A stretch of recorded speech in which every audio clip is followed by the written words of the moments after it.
Friends, here I am Swati Jain. आज हम राजनीतिक विचारक यूनिट के भीमराव अंबेडकर जी को डिस्कस करेंगे। सबसे पहले हम इनके जीवन परिचय के बारे में जानेंगे, फिर हम इनके द्वारा कुछ स्थापित किए हुए दल वगैरह, दल, संस्थाएं, इन सब के बारे में जानेंगे। इसके बाद हम इनके सामाजिक चिंतन पर विचार करेंगे और फिर नेक्स्ट वीडियो में हम इनके आर्थिक एवं राजनीतिक विचारों के इस बारे में जानेंगे। तो सबसे पहले हम स्टार्ट करते हैं इनके जीवन परिचय से। इनके माता पिता, इनके बैकग्राउंड के बारे में जानते हैं। तो सबसे पहले हम ये जानेंगे कि इनका जन्म कहाँ हुआ। ये हमारे मध्य प्रदेश में ही जन्मे हैं, महू में। इनका 14 अप्रैल 1891 में बर्थ हुआ था। कहाँ पे? महू में। इनके पिताजी राजजी मालोजी सकपोले हैं। इनकी माता भीमाबाई मुरादाबादकर थी। इनके द्वारा स्थापित की हुई संस्था जो है वो स्वतंत्र पार्टी, इंडिपेंडेंट पार्टी है। और इनकी जो समाधि स्थल है उसको हम क्या बोलते हैं? चैत्य भूमि। कहाँ पे है? बॉम्बे में। अब हमें मेनली किसी भी इनकी जो अवधारणाएं हैं, अब किसी भी व्यक्ति की अवधारणाएं डेवलप कैसे होती है, जैसे कि हमने अपने यूनिट पेपर 4 में यूनिट में पढ़ा है एटीट्यूड। तो किसी भी पर्सन का एटीट्यूड कैसे डेवलप होता है? तो उसका एटीट्यूड जो डेवलप होता है उसकी सराउंडिंग से डेवलप होता है, उसके परिवेश, उसके फ्रेंड से डेवलप होता है, उसकी फैमिली से डेवलप होता है, मीडिया से डेवलप होता है, इंटरनेट से डेवलप होता है। तो इसी प्रकार से यदि हम उस तत्कालीन परिस्थितियों की बात करें जो भीमराव अंबेडकर के टाइम पे थी, तो उनका एटीट्यूड भी कुछ इसी तरीके से डेवलप हुआ होगा। उनका कंसेप्ट, उनका सबकॉन्शियस किस प्रकार डेवलप हुआ होगा उनके सराउंडिंग को लेके। तो जब वो खुद एक शूद्र फैमिली से बिलोंग करते थे, दलित फैमिली से बिलोंग करते थे, तो उनके माइंड में हमेशा दलितों को लेके उपेक्षित, पीड़ाएं, ये सब भावनाएं उनके सामने रही हैं। दलितों का शोषण देखा है उनने। तो ऑब्वियस सी बात है कि उनके हर एक एक्शन में, हर एक उनके प्रोग्राम में, हर एक उनके विचारों में जो दलित उद्धार है उसकी भावनाएं परिलक्षित होंगी। तो इनकी अवधारणाएं वही हैं कि ये हमेशा दलित उद्धार की बातें करते हैं। इनके हर एक थॉट में दलित से इन्होंने अपना पूरा जीवन ही दलित उद्धार, दलित शोषण मुक्ति में लगा दिया था। ये व्यक्तिगत स्वतंत्रता के भी समर्थक थे। इन्होंने नारी गरिमा को भी उतना ही प्लेस दिया कि नारी का सम्मान भी उसी तरीके से होना चाहिए जितना कि शूद्रों का सम्मान जरूरी है। अब इनकी कुछ कृतियाँ हैं। कृति कैसे कि जो फर्स्ट कृति है इनकी, the rise and the fall for the Hindu women, ये एक कृति है। और दूसरी कृति इनकी जो है हु वर शूद्रास। तो अब हमें ये कृतियाँ पढ़नी क्यों? सबसे पहले तो हमें ये पता होना चाहिए कि 3 मार्कर आता है। तो यदि हमें नॉर्मली भीमराव अम्बेडकर जी की अवधारणाएं 3 मार्कर में आ गई तो हम ये 3 पॉइंट्स लिख सकते हैं। पहला, इन्होंने दलित उद्धार के लिए काम किया। सेकेंडली, इन्होंने इंडिविजुअल फ्रीडम का समर्थन किया। थर्ड, इन्होंने वुमेन की गरिमा का ध्यान रखा। फिर इनकी 3 कृतियाँ भी आ सकती हैं एग्जाम में लिखने 3 मार्कर में। तो first is the rise and the fall all Hindu women.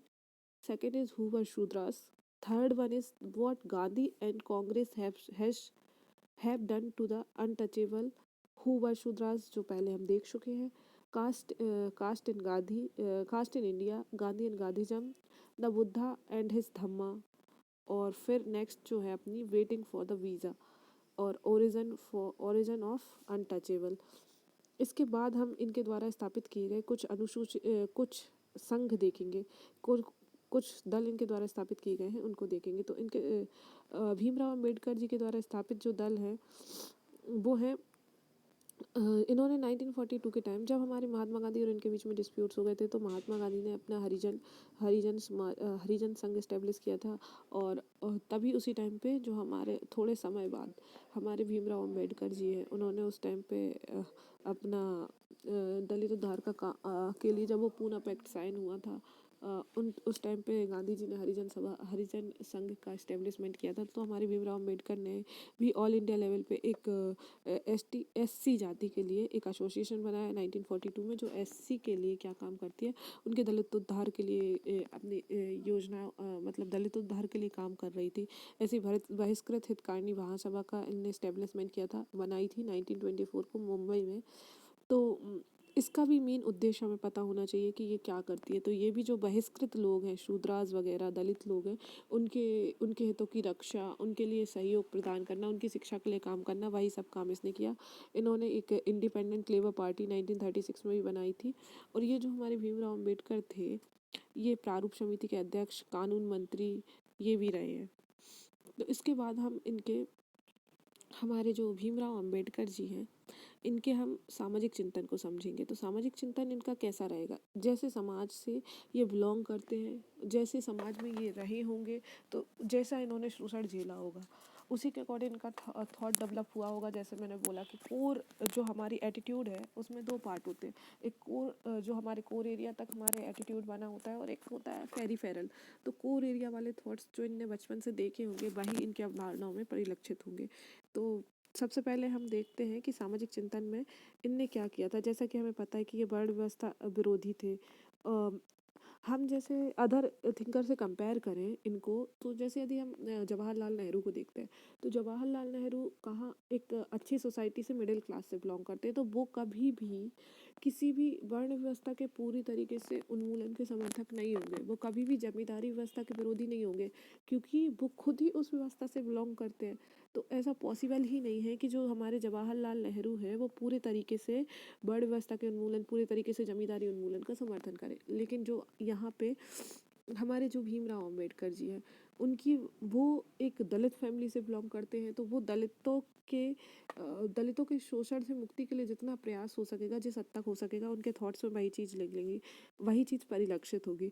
तो जैसे इन्होंने वर्ण व्यवस्था का विरोध किया, इन्होंने एक बात बोली है कि जो वर्ण व्यवस्था है वो हम इंसानों के द्वारा बनाई गई है। उन्होंने ही डिवाइड कर दिया है कि भाई ब्राह्मण ये काम करेंगे, क्षत्रिय ये काम करेंगे, शूद्रास ये काम करेंगे, और अपने व्यापारी ये काम करेंगे। पर ये हमारी ऐसी जन्म आधारित वर्ण व्यवस्था नहीं थी पहले। अभी उस टाइम पे तत्कालीन स्वतंत्रता के टाइम जो चला आ रहा था, उस व्यवस्था के विरोध में इन्होंने बोला कि मैं वर्ण व्यवस्था का विरोधी हूँ। क्यों? क्योंकि जो वर्ण व्यवस्था है वो अवैज्ञानिक है, किसी वैज्ञानिकता के आधार पे नहीं है, अत्याचारपूर्ण है कि कोई शूद्र है वो काम ही काम करे, सेवा करे। ये कौन सा न्याय है?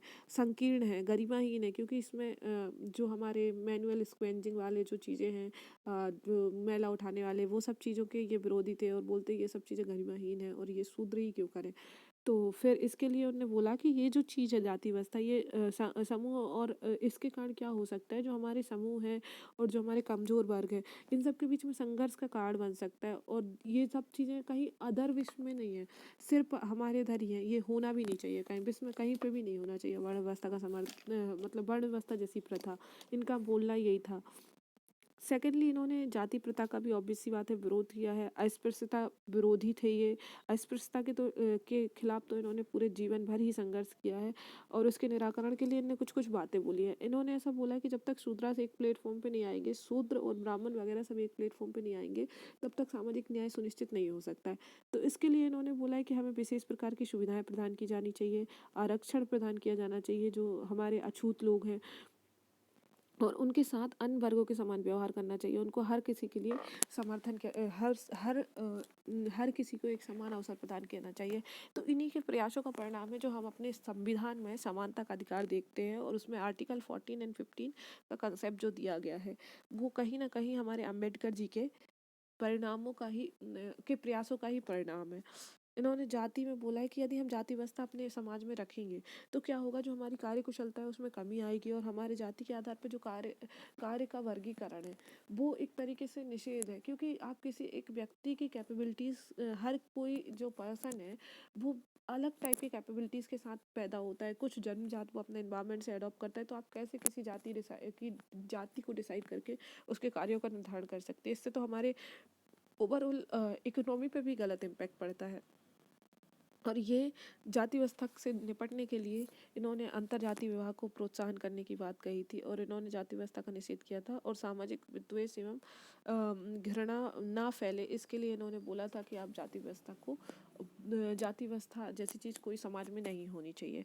तो हम इनके जनरली हमारे पास 4 या 5 पॉइंट लिखने आएंगे इनके सामाजिक चिंतन पे। तो समाज के पार्ट कौन होते हैं? जाति व्यवस्था, वर्ण व्यवस्था, अस्पृश्यता, ये सब, और एक महिला, शूद्र, ये जो 4 वर्ग होते हैं, इन सब के बारे में एक एक पॉइंट लिख के हम इनके सामाजिक विचार 5 मार्क्स में लिख सकते हैं।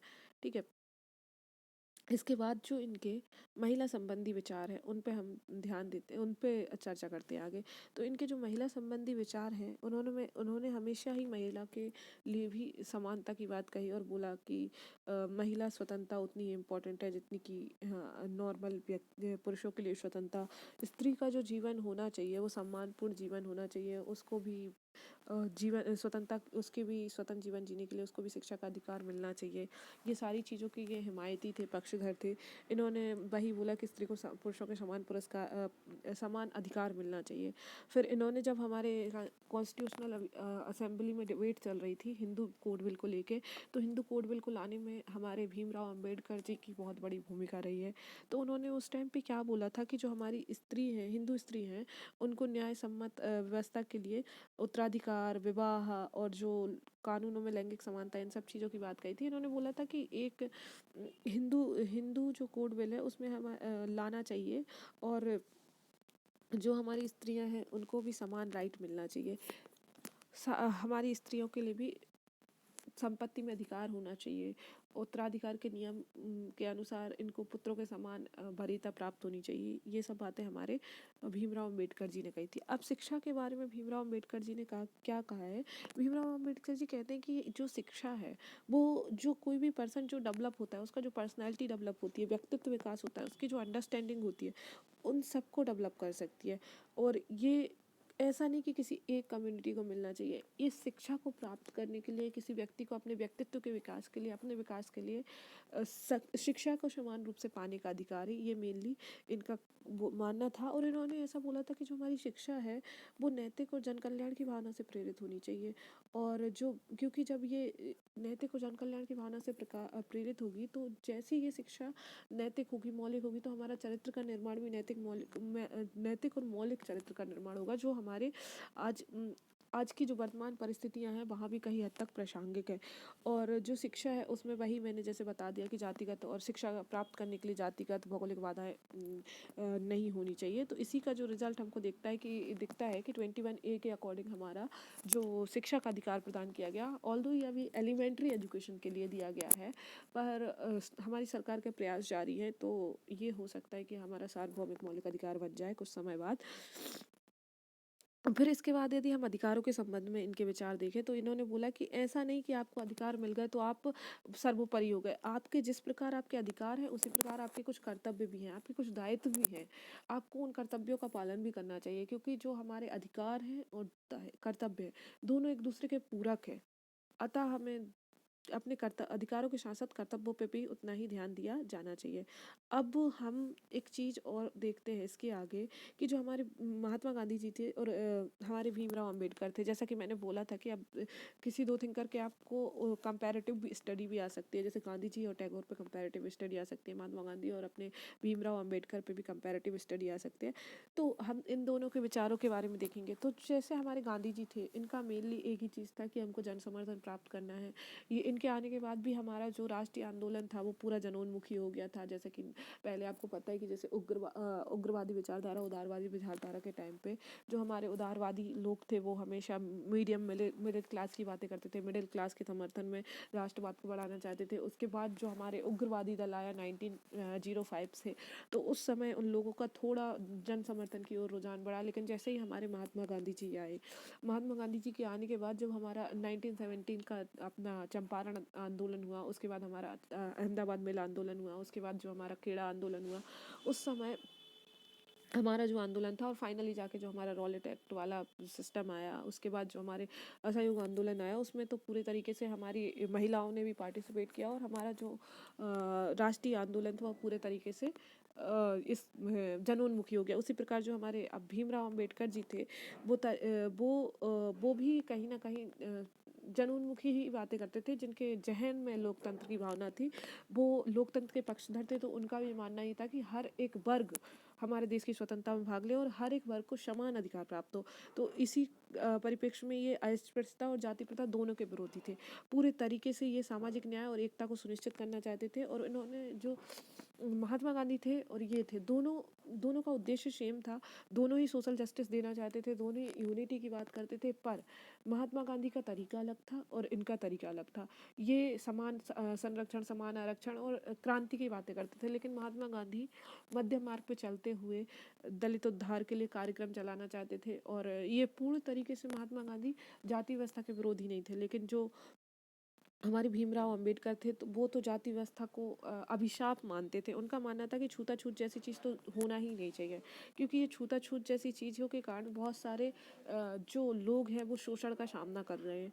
फिर इसके बाद इन्होंने औद्योगिक विकास, दोनों के विकास को लेके भी धारणाएं अलग अलग थी, दोनों का विकास को लेके कंसेप्ट अलग अलग था। जो हमारे महात्मा गांधी जी थे वो एसएमईज पे ज़्यादा फोकस करते थे, और जो हमारे जो भीमराव अंबेडकर थे वो ये बोलते थे कि जो मॉडर्नाइजेशन है वही हमारे विकास को प्रेरित कर सकता है, आधुनिकीकरण होना चाहिए।